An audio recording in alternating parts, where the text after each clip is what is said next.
We normally have different function notation. So the first one, the one I've just indicated as y is equal to mx plus c. This, it is called an equation of straight line. So whenever you have a straight line, then its equation can be presented in that particular format. So suppose I have this particular graph.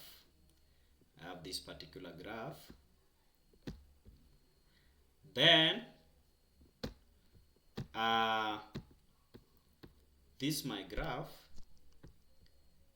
is in form of a straight line. Okay, if the graph is in form of a straight line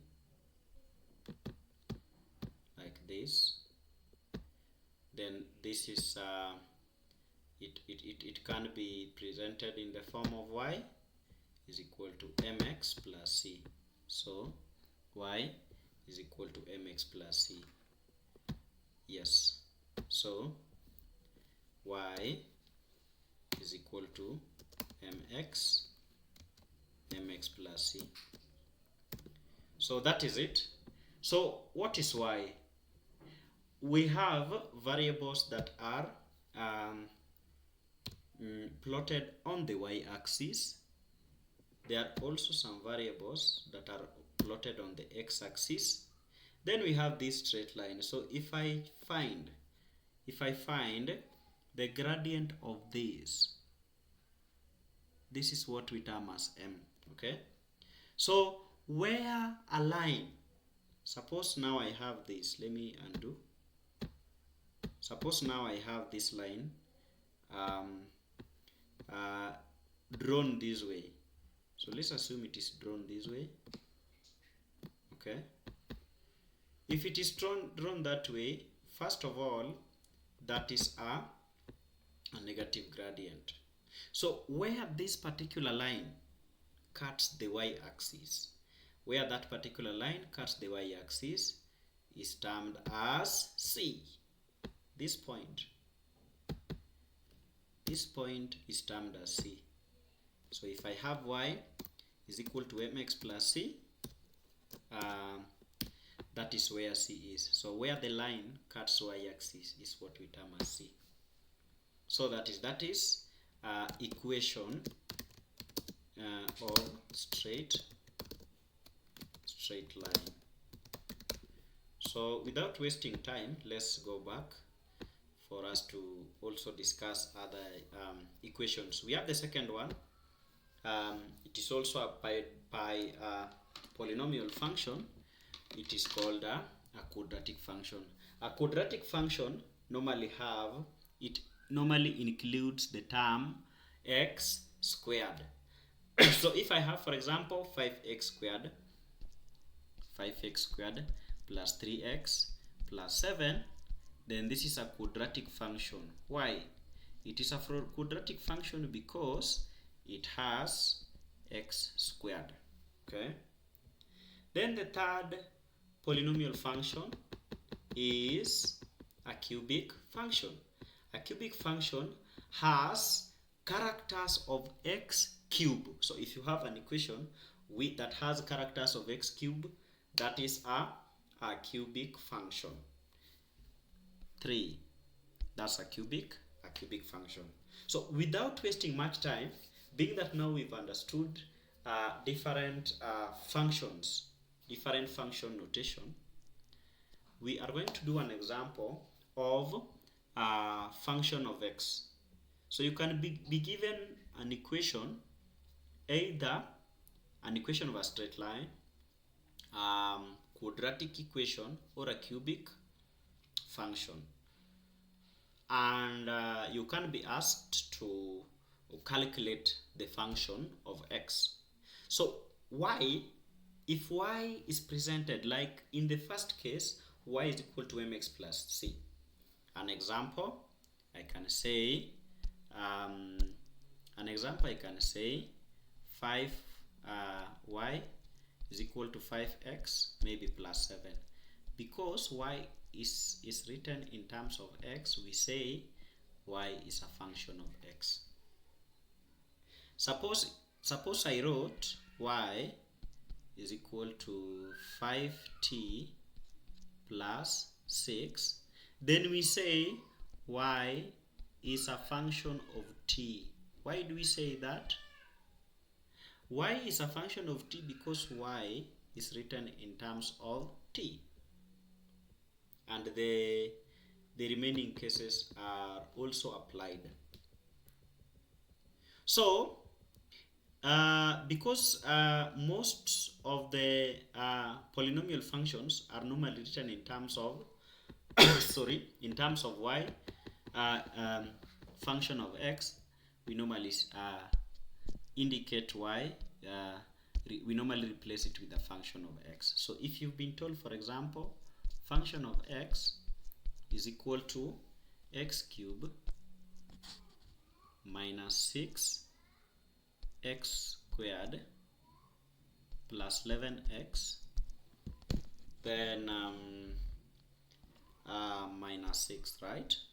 You have given an equation like that, and you are asked to find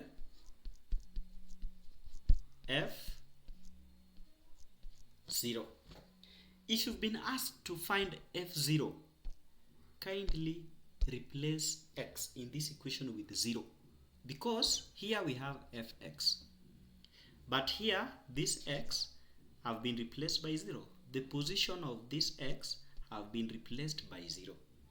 So for me to find fx, I will say f0 here. So where there is x here, I will replace with 0. So this is x cubed. I say 0 cubed minus 6. This is x squared. Where there is x, I replace with 0 squared, plus 11. Where there is x, I replace with 0.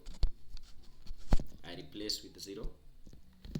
Then minus 6. So that's how we do it. So 0 cube, any number raised to power any 0 raised power any number is 0. So this remains 0, minus any number times 0 is 0. That is 0, plus 11 times 0, any number times 0 is 0, then minus 6. So 0 minus 0 plus 0 minus 6. So if you do that, you get negative 6. So that's how we find f0. Unless someone is having a question, so we can proceed.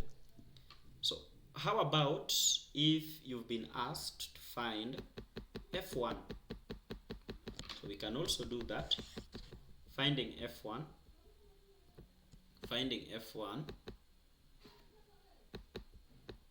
Sorry for my camera is a bit blurred, but I'm working on it. F1, so it means we are just using the same cases, the same case we used before. F1, where there is x, we replace it with 1, because here is x but here is 1. So how do we go about it? It is very simple. I just say this is x cubed. So instead of writing x there, I replace it with 1. So it becomes 1 cubed minus 6. Where there is x, I replace with 1, then squared, plus 11. Where there is x, I replace with 1, then minus 6. So that's how we do it. So 1 cubed, that is 1, minus 6 times 1 squared. 6 times 1 squared. 6 times 1 squared, 1 raised power any number is 1. So it becomes 6 plus 11 times 1 is 11 minus 6. So we have 1 minus 6 plus 11 minus 6, and you get your answer. So the same cases applies to any number. Suppose you've been asked maybe to find, you can also be asked to find maybe f3. if you've been told to find f3,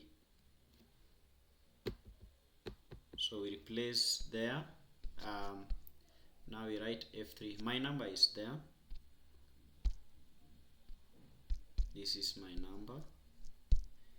Plus 254796385 So suppose our x is 3. Where there is x, we replace with 3. So we'll have 3 cube minus 6, then 3 squared plus 11, then 3, then minus 6, and you get your answer. And of course, you can just feed the values in a calculator for you to get the answers as required. Thank you very much. That was just a brief of my introduction. I wanted to discuss how to derive the quadratic formula, but unfortunately the time frame I've been given was just for introduction and to explain how I normally go about teaching online. So thank you very much. Bye bye.